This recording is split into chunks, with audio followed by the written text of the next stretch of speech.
What's going on, you guys? Welcome back to the channel. I know a lot of you have been sending me some comments recently, and no, I'm not dead. I'm still here. It's been like a year and a half, maybe more, since I put out a video. So the last time you guys were here, that would be when I was showing off the Harley that I had bought, and I showed kind of like a couple little maintenance things on it, showed you guys some issues that I had with it and how I took care of those.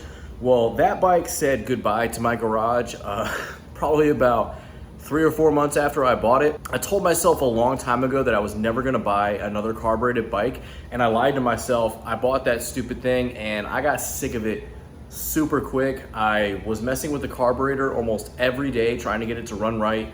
Went through the carburetor, rebuilt the carburetor, just a ton of stuff. So we said goodbye to that thing, and I actually took a break from motorcycling. Got a car for free from a family friend, and I just been dailying that to work. But recently I picked up a new bike, and that's what I'm going to show you guys today. We're going to go over it, kind of the things that I have done to it right now. I actually picked this up about 2 weeks ago, and I'm just now getting around to making a video about it. I just haven't had the time, and it's been super hot. But I've got an open garage right now because my wife's out of the house, so I figured now would be a good time to go ahead and make this video. All right, so here she is.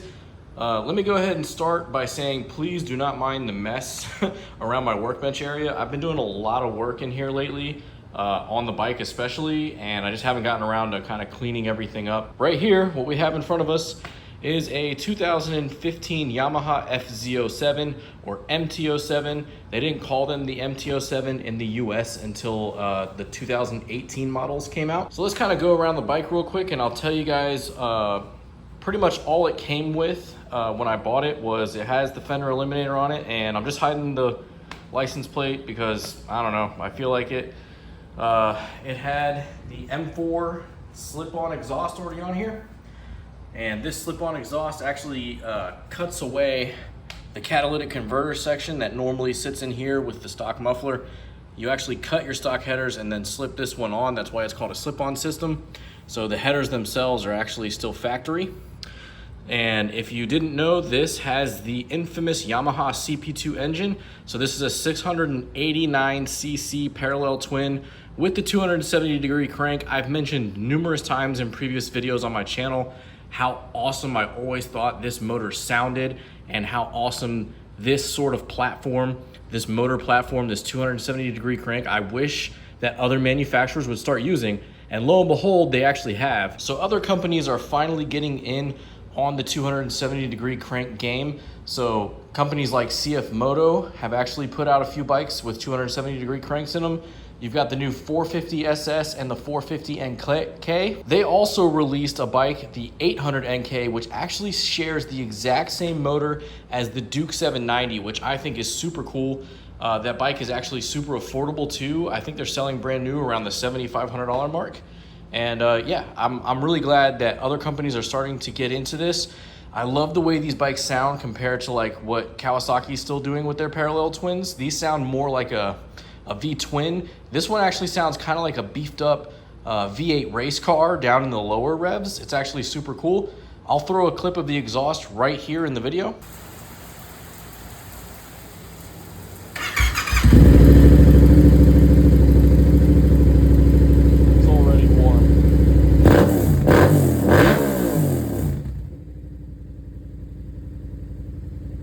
And that's just some revs up to about maybe 6,000 to 7,000 RPM. Up in the upper RPM range, this bike sounds absolutely insane. So other modifications we have going on, we have these bar end mirrors. They're not legitimate CRG bar end mirrors, but they're the exact same style. These little round mirrors, I got one on each side.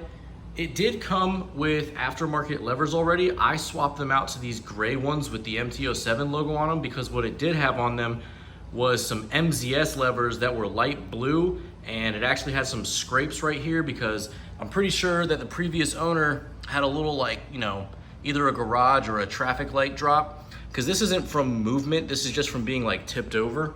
So it had a little like tip over scratch on the end right here, so I went ahead and replaced that. So one of the other modifications this bike came with was this tail light. I'm not sure who makes this tail light. I'm pretty sure it's just like some cheap Chinese one that you get off of eBay, but it's like this dark smoke. I took this off immediately because if you can see it, the little LED strips that run along the side here, These actually lit up blue, and only the very center part of it lit up red, and it was super dim, which is kind of crazy for it being LED, how dim it was. So I actually found a nice closeout deal on this Competition Works all-in-one tail light right here. And I'll light that up in just a second so you guys can see what it looks like. But this is a massive improvement. So it's black on the inside, but it's got a clear lens so that all the light can get out and get through. This is an integrated tail. So I've gone ahead and turned the bike on for you so you can see it is nice and bright. And the entire thing lights up red. On that other tail light, these it's not the exact same design, but the side sections here, those were blue, and the only thing that lit up red was the center. And it even used the center, like the real side right here, it used that as the turn signal. Like, it was horrible. I don't know how the previous owners survived with that tail light on here without being hit by a car. They must not have rode at night a whole lot or something. So I've gone ahead and turned on one of the turn signals so you can kind of get a good idea what that looks like. When you turn the turn signal on, it lights up one strip of LEDs right here on the side, and then it also lights up this entire V strip right here as well. It's kind of hard to see the yellow on camera just because of the way it picks it up. But trust me, in real life, you can definitely tell the intentions of what I'm trying to do. And on top of that here up front, we have some flush mount LED signals. I do wish these were a little bit brighter. They look brighter on camera than I think they do in real life. And I might end up swapping those out for slightly brighter ones in the future. Also up front, we have an LED headlight bulb in there. And it is pretty bright. I did have to level the headlight out after I got that installed in there. But it's super bright, makes a ton of light. That's the low beam still. You can see the high beams right here. It projects perfectly with the reflector housing. I have no issues with that whatsoever. And you can just go ahead and kind of see that bulb in there right there. Another little modification we have on the front end of the bike, and this came with it, is this little all metal fly screen right here. Doesn't do much for wind protection, but I do think it makes the front end look pretty good. Now over here on the shifter, you can see this is aftermarket. It actually says, it says FZ, or it has the FZ logo right in here. I know it's hard to see because for some reason I can't turn the flashlight on the camera right now, but this is aftermarket. It's got a little bit of a toe adjustment in it, and it's made of all metal. It's just not stock, nothing special, but this came with the bike as well. And right here, nothing special. You got two of these on both sides of the bike. These are just for the factory Yamaha saddlebags, so that did come with the bike as well. And that basically wraps up all the mods that I can show you right now. Other than that, recently what I did is I bought the FT ECU on-bike flash kit, and then I emailed Two Wheel Dyno Works, and I got the bike a custom map. So inside of the airbox, there is a K&N style filter. The snorkel has been deleted. We have the M4 exhaust, obviously. So Two Wheel Dyno Works, they're based out of Washington. They sent me a custom map. Nate Phipps out there is a super reputable tuner when it comes to motorcycles. He basically tunes all the platforms he can with every different type of intake, exhaust, full system slip-on, whatever you can do to these bikes. He has tuned them so he knows exactly what combination to put into this bike for tuning based on what you tell him that you have. And what was pretty cool is when I got the email that my tune file was ready from him, he even confirmed that I was using the M4 slip-on and not the full system, because he said the fueling between the full system, since it has slightly larger headers, is completely different from the slip-on. So I was really blown away with the professionalism and him double checking that kind of thing. I know there's other tuners out there that they basically just throw you a tune, and I think they just hope for the best. Another nice thing about Two Wheel Dyno Works is they actually ride the bikes out on the street and do data logging. So they're actually checking on how these bikes run, not only to wide open throttle, but for daily street riding use. And I think that's something that other tuners blow over and don't really get into, and they just care about making horsepower on paper. But we'll go over all the stuff about tuning in a completely separate video and how the bike feels now. For now, I just wanted to kind of show you guys the bike, show you what I got going on, and kind of give you a good idea of what we have for the future for my channel. And I will show you just super quick that this bike has 14,374 miles on it. I picked it up with 14,000 and I think 126 or something miles on it. And like I said, I've only had it for 2 weeks, so I haven't put that many miles on it. I actually just filled it up for the second time. So it gets pretty good gas mileage. But I mean, I've only really been riding to and from work, so I wouldn't say that I've been able to get the best out of it as far as power and fuel economy and everything. So I will go over all that stuff in a later video. When I picked up this bike, the rear tire was shot. And so I went to go order a tire just for the rear. It had like, I think BTO 3s. I can't remember the company that makes that. I'll probably remember it soon. But the front one looked immaculate. And I made a noob mistake. And I want you guys to just listen to this because I don't want you to make the same mistake that I made. And that mistake is there's a date code on all tires, right? Car tires, motorcycle tires, whatever. There's a date code. So there is actually a code on the sidewall, and it should be somewhere, I think on the right-hand side of this tire. I'm not sure. And based on the tread of the front tire when I picked it up, I thought that I had plenty of tread to get around with just getting a rear tire, but I made a noob mistake. I didn't check the date code, and the date code happened to be sometime in 2015. So do yourself a favor when you pick up a used bike.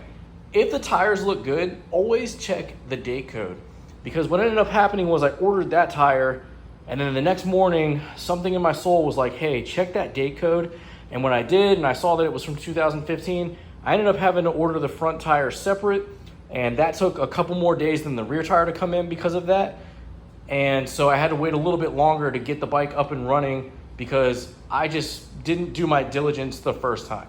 Another thing I like to do when I first get a bike is I change all the fluids. So I've actually changed the front and rear brake fluids. You can actually see the rear fluid, how clean and clear it is. The brake pads are in really good condition. I had actually bought a new set because I thought when I looked through here that the front ones look kind of low. Come to find out, when I took the caliper off, they actually were pretty beefy. They probably still have about 60% life on them. So I'm gonna leave those in there for now, and then I just have the pads that I ordered for when the time does actually come. I did do a fresh oil change. You can see a nice, pretty shiny filter down there. And if you look right there at the coolant reservoir tank, I know it looks low, but it is not. It's just the way the bike is leaning. I did a coolant flush as well. So that's kind of something I just like to do. I like to take care of all the fluids all at one time whenever I get a bike. I know you can take the owner's word for things, but I like to be safe. These things are cheap. I mean, it's like $5 for some brake fluid. Flushed them out in no time.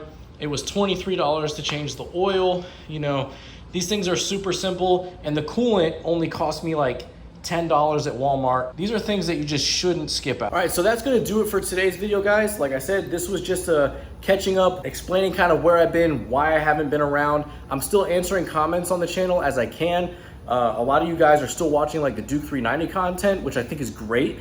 And I think that this bike right here would be a perfect upgrade for you guys if you're looking to step up from a Duke 390. And so if you're willing and wanting to learn more about the FZ07/MT07 platform, stay tuned to the channel. Hit the like button on this video if you would. We're back. I do have to get some stuff to get the channel fully up and running. I don't have a GoPro or anything right now, so I am gonna have to work on getting a camera for the helmet back, but that stuff will come in the future. I wanna keep this channel alive. People have been continuing to subscribe, and I'm super grateful for that. We're almost at 5,000 subscribers. You guys are awesome. Stay tuned to the channel, and I'll see you guys in the next video.